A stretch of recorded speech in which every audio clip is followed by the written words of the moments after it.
Bonjour, j'ai le plaisir de vous présenter le corrigé d'un croquis de géographie réalisé à partir d'un texte dont le sujet est la France, un rayonnement international différencié et une inégale attractivité.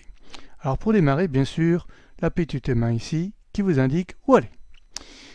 Non, ce n'est pas une publicité, il s'agit tout simplement de vous inciter, à défaut de vous obliger, de prendre un normographe. Ici, je vous présente le minigraphe, spécialement conçu pour les croquis et les schémas de géographie.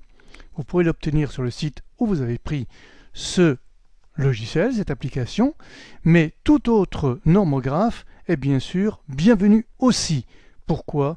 Parce que dessiner des œufs de Pâques à la place de cercles, par exemple, ça devient réellement fatigant. Poursuivons. Petite méthodologie, c'est toujours la même, c'est pour vous dire à quoi sert et comment construire un croquis. Ici, problématique. Pas tout à fait pareil, vous l'avez déjà lu parce que vous avez téléchargé au préalable le PDF et vous avez fait l'exercice. On ne corrige pas sans avoir fait l'exercice au préalable. On poursuit et voilà la véritable correction que nous allons entreprendre tout de suite.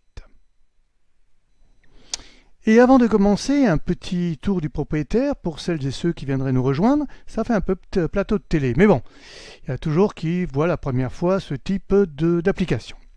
Vous avez en haut, à gauche, ici en jaune, une question. C'est la même, c'est un copier-coller de la question du PDF. D'où, si vous avez travaillé sur le PDF, vous n'avez en principe plus besoin de la lire. En revanche, vous avez sur votre droite ici, un autre rectangle avec des figurés. Ce sont les figurés que vous allez utiliser pour ce croquis, uniquement pour ce croquis.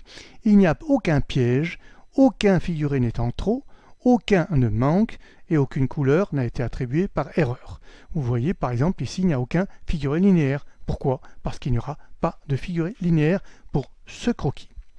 Là, vous avez une déclinaison de boutons qui, lorsqu'on passe dessus, s'allume. Ce sont en fait les 4 réponses possibles. À la question, vous pouvez répondre par « Je dessine un figuré ponctuel, linéaire, surface ou flèche ».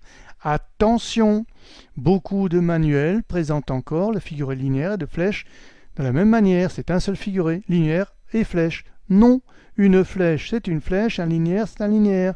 Vous allez d'un endroit à un autre, 2 points sont reliés par un segment, dit-on en mathématiques, par une ligne chez nous. Et une flèche c'est indiquer un flux, une direction. Ce n'est pas du tout la même chose. Imaginez, vous roulez en voiture et au lieu d'avoir une flèche pour aller à droite ou à gauche, ou pour vous interdire d'aller à droite à gauche, on la remplace, cette flèche, par une ligne. Comment voudrez-vous savoir ce qu'il faut faire et ne pas faire? Il faut être logique dans la vie. Tous les manuels ne le sont pas. Passons. Vous avez ici 2 boutons, carreau de cahier, vous savez, c'est pour vous repérer tout simplement, et bien sûr les fameux contours schématiques pour prendre des éléments et les introduire dans d'autres types de documents, c'est-à-dire des documents de géographie, à savoir des exposés ou des compositions. Voilà, nous allons maintenant commencer le travail à proprement parler. Alors, première question, vous la connaissez déjà, la francophonie. Là où on parle français, tout simplement. Ponctuel, linéaire, surface ou flèche. Linéaire, il n'y en a pas, donc c'est vite créé. Flèche, ponctuel. Ponctuel, oui, on met un petit figuré sur les pays. On va voir. Non, je l'ai fait exprès, ce n'est pas le bon. Alors pourquoi je l'ai fait exprès?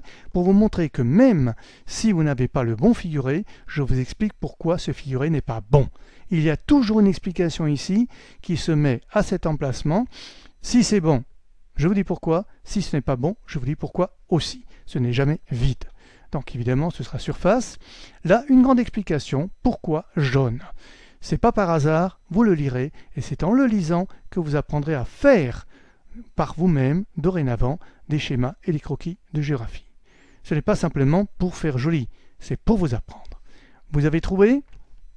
Vous avez le figuré en bonne place sur votre croquis, la légende qui commence à se construire, et ici un petit bouton qui s'est allumé, un bouton qui vous invite à poursuivre. Alors poursuivons. Deuxième question, Paris, évidemment. Paris, rayonnement, Paris, vous connaissez, la plus belle avenue du monde, etc., etc. Alors comment dessiner Paris?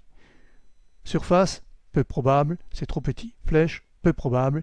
On va tout de suite aller à l'essentiel, ponctuel. Pourquoi ici un mot foncé? vous le lirez. Vous voyez, c'est une grande explication très précise. Je poursuis. Il y a aussi les établissements culturels. Alors là, plus précis, établissements culturels, c'est-à-dire par exemple le Louvre à Abu Dhabi ou le Centre Pompidou à Shanghai. Comment le dessiner? Pareil, surface peu probable, flécheau peu probable, donc ce sera ponctuel. Mais regardez, ici vous avez un pentagone, c'est-à-dire une petite maison. Ce n'est pas par hasard que j'ai mis une petite maison.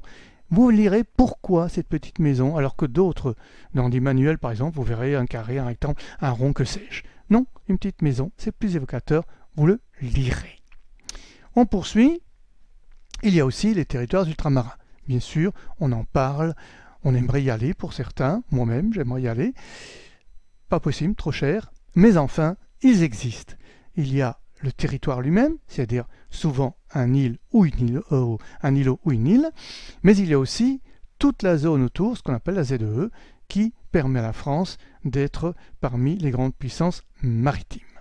Alors là, ponctuel, pourquoi pas, essayons. Non, c'est pas possible. Flèche, certainement pas, linéaire, il n'y en a pas, donc ce sera surface. Et là, vous voyez, surface très particulier. Ce n'est pas une couleur à plat, ce sont des hachures. Pourquoi? Je ne vais pas vous le dire, vous allez le lire. Ce n'est pas par hasard. Bleu, bien sûr, vous allez me dire, c'est la mer. Z2 égale mer. Mais pourquoi des hachures? Ça veut dire qu'elle n'existe plus? Non, c'est plus subtil. Vous le lirez. Je poursuis. Plan militaire. Eh oui, les forces militaires interviennent. Alors, en principe, quand il y a un conflit, on met un figuré ponctuel, donc ce sera un figuré ponctuel. Et non. Pourquoi? Vous le lirez. Pourquoi je n'ai pas privilégié? Vous savez qu'il n'y a pas de ligne. La flèche, oui, c'est ici que ça se passe. Non, ce n'est pas là que ça se passe. Ce n'est pas bon non plus, donc il ne restera plus que surface. Mais chaque fois, vous avez lu pourquoi ce n'est pas bon. Alors pourquoi c'est bon? Eh bien, regardez bien, c'est très clair, c'est très net, mais quelle est la symbolique de ce que je viens de dessiner? Eh bien, vous le lirez dans le rectangle jaune. Je poursuis. La France a un siège. Siège de l'ONU. Comment dessiner un siège? Alors, surface. Le petit malin au fond de la classe. Pourquoi le petit malin? Pourquoi ce ne serait pas une fille une fois? Allez, la petite maline au fond de la classe. Monsieur, il n'y a plus de surface. Il reste des flèches. Il reste des ponctuels. Un seul ponctuel. Mais il reste 3 flèches. Alors, on va s'y lancer. C'est une flèche. Non, ce n'est pas une flèche. C'est donc un ponctuel. Eh bien, on n'a pas dessiné de chaise. Vous voyez, on a dessiné une fois de plus un pentagone. Pourquoi? Vous le lirez aussi. Il ressemble dans le figuré au musée, mais il n'a pas la même couleur, ce qui le différencie énormément. Vous lirez et vous aurez tout compris. Je poursuis et j'en arrive à l'attractivité. L'attractivité, vous savez qu'elle est inégale, certes, mais elle existe. Alors on a d'abord les touristes. Ah non, mademoiselle du fond de la classe, je sais, il ne reste plus que les flèches. Évidemment, vous avez aussi le mot flux, qui dit flux, dit flèche. Voilà, flux, flèche. Très simple. Et vous voyez bien la différence, c'est pas un linéaire, c'est bien une flèche. Alors, je ne l'ai pas introduit parce que c'est pour pas compliquer davantage, mais puisqu'il n'y a plus que les flèches, vous pourriez peut-être, avant de cliquer sur flèche, vous demander quelle est la couleur de ces 3 que je propose, que vous allez utiliser pour le tourisme. Alors, puisque je ne le propose pas en cliquant dessus, cliquons sur flèche et voyons. L'orange. Pourquoi l'orange? Non pas parce qu'elle est sucrée, non pas parce qu'elle a la vitamine C, mais parce que la couleur orange a une symbolique très précise. Vous le lirez et vous l'utiliserez à chaque fois que cela sera justifié. On poursuit. Vous avez d'autres flux aussi, financiers. Alors il n'y a plus que 2 couleurs, marron ou vert. À vous de savoir, cliquons. Ce sera le vert. Pourquoi le vert? Ce n'est pas par hasard non plus. Alors attention quand même, petite précision, mais vous le lirez, c'est écrit. Il y avait déjà un vert, ici, le siège, ce que j'appelais la chaise. Et vous avez un deuxième vert. Il faudrait que ce ne soit pas le même vert, donc un plus clair ici et un plus foncé ici. Pourquoi le plus foncé là? Vous le lirez aussi.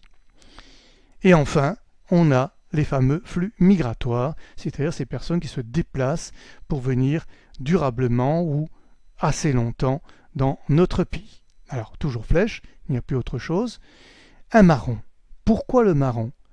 Ce n'est pas par hasard, c'est très précis. Lisez-le bien. Tiens, je vais vous le dire. Parce que déjà le marron, c'est une couleur dite noble. Elle fait transpirer et transparaître une certaine sérénité, des valeurs connues et reconnues, peut-on dire, depuis très longtemps. Or, le travail n'est-il pas une valeur connue et reconnue depuis très longtemps? Et, de plus, les personnes qui migrent comme ça, est-ce qu'elles ne viendraient pas trouver du travail chez nous? Parce que chez eux, soit il n'y en a pas, soit il n'est pas rémunéré convenablement. Vous voyez qu'une couleur que l'on donne, que l'on attribue à un figuré, ne doit pas être n'importe quelle couleur. Il faut qu'elle ait une signification, une symbolique, pour que votre croquis, automatiquement, avec un seul coup d'œil, puisse vous donner les grandes tendances. Voilà ce que c'est qu'un bon croquis. Merci, jusqu'à la prochaine fois, mais on clique une dernière fois dessus pour avoir bien sûr les noms. Très important, toujours mettre les noms. Merci et au plaisir de vous retrouver.